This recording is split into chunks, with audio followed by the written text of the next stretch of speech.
ব্যবসা হচ্ছে লোভনীয় বস্তু, তাই না? ব্যবসাতে রিজিকের ব্যবস্থা আল্লাহ রাব্বুল আলামিন বেশি করেছে। 4 ভাগের 3 ভাগ রিজিক আল্লাহ রাব্বুল আলামিন ব্যবসাতে দিয়েছেন। চিল্লায় বলুন সুবহানাল্লাহ। আল্লাহ রাব্বুল আলামিন ব্যবসার কথা বললেন, হাল আদুল্লুকুম আলা তিজারাতি, হে ঈমানদারগণ, আমি কি তোমাদের এমন একটা ব্যবসার সন্ধান দেব যে ব্যবসাটা করলে কঠিন আযাব থেকে রক্ষা পাবে। আল্লাহ রাব্বুল আলামিন ব্যবসার কথা এজন্য বললেন, ব্যবসাতে 4 ভাগের 3 ভাগ রিজিক আল্লাহ রাব্বুল আলামিন দিয়ে দিয়েছেন। ব্যবসাকে হালাল করেছেন আর সুদকে হারাম করেছেন।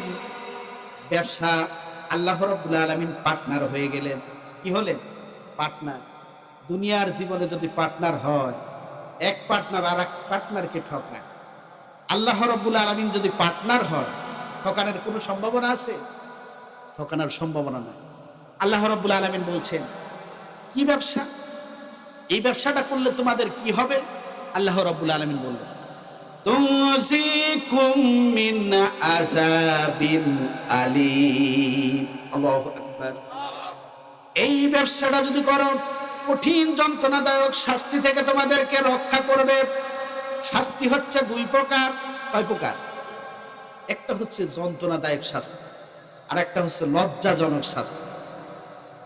আল্লাহ রাব্বুল আলামিন এখানে যন্ত্রণাদায়ক শাস্তির কথা বলেছে। লজ্জাজনক কেমন? মনে করেন আপনাকে উলঙ্গ করে যদি পিটানো যায়, তাহলে শাস্তি 2টা হলো না? একটা লজ্জা পাইলেন আর একটা শাস্তি পাইলেন।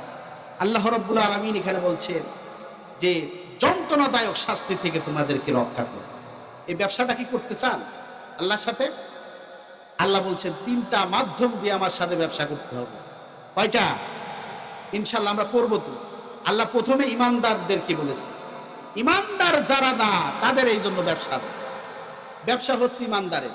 আপনারা যদি ঈমানদার হন তাহলে এই ব্যবসা করবেন। আল্লাহ রাব্বুল আলামিন নাম্বার 1, 1 নম্বর ব্যবসার কথা বলে দিলেন, তুমিনুনা বিল্লাহি, আল্লাহর উপর ঈমান আনা। আমরা তো ঈমানের আনছি, তাই না? ঈমান আনি নাই?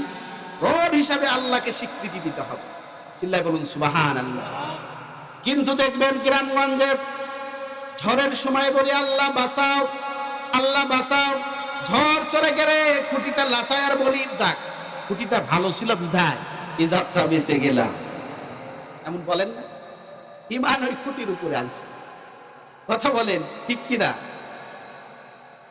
আপনি চাকরি দিছেন বিধায় আমার ছেলে সন্তান নিয়ে খেয়ে দিয়ে বাঁচতে পারলাম, না হলে তো মরে শেষ হয়ে যেতাম। এই চাকরির উপর ঈমান আনলাম, তাই না? আল্লাহর উপর ঈমান আনি না। খাজা বাবার কাছে যাইছে। আপনার এদিকে মনে হয় নাই না? পাঞ্জাব নগরে একটা দরবার নাকি যেন দেখছি, পীরের একটা মাজার। খাজার দরবারে যাই চায়, এক গরু আর এক গরুকে নিয়ে যায়।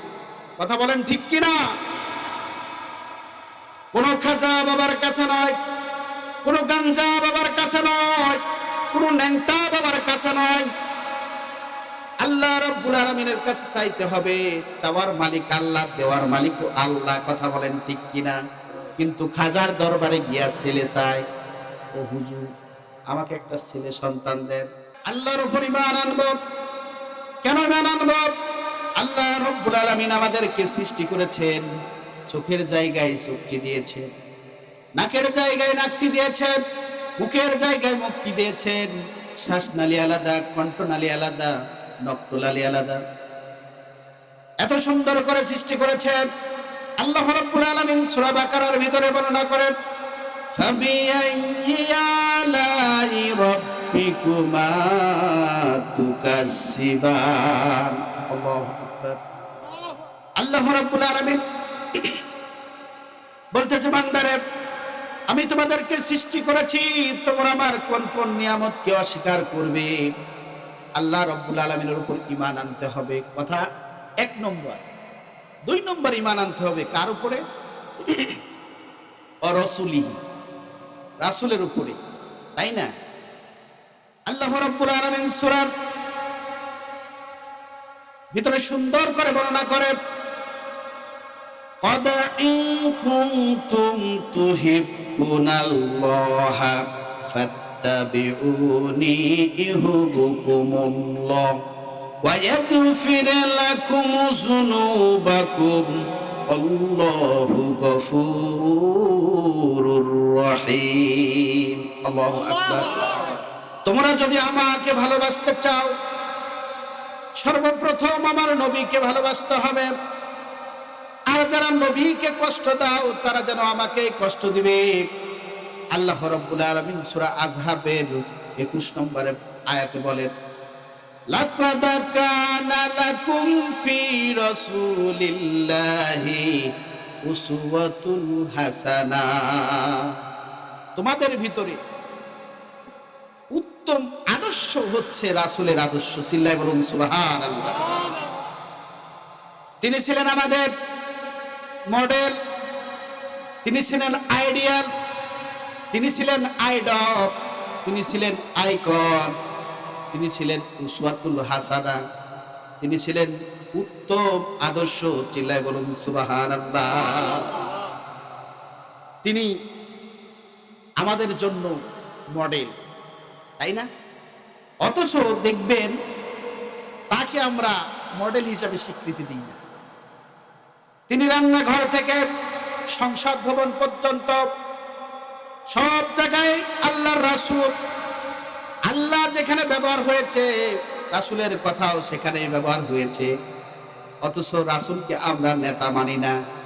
নেতা মানি নেলসন ম্যান্ডেলাকে, মহাত্মা গান্ধীকে, বঙ্গবন্ধুকে, হ্যান্টেল লেসেন্ডেটকে আমরা নেতা মানি। মানি কিনা বলে? মানি না। আমরা বলি আমার নেতা অমুক নেতা, আমার নেতার চরিত্র ফুলের মতো পবিত্র, কিন্তু যে নেতার চরিত্র নিয়ে কথা বলি সেই নেতার চরিত্র দিনের বেলা এক, রাত্রে বেলা অন্যরকম।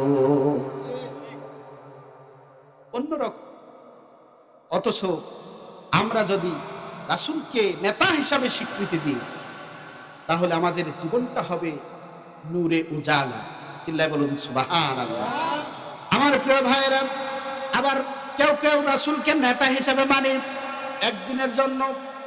12 রবিউল আউয়াল আসলে দেখবেন তাজিকা মিছিল করি, শোভাযাত্রা করি, সেমিনার করি, সিম্পোজিয়াম করি। মনে হচ্ছে একদিনে রাসূলকে ভালোবেসে একদম শেষ।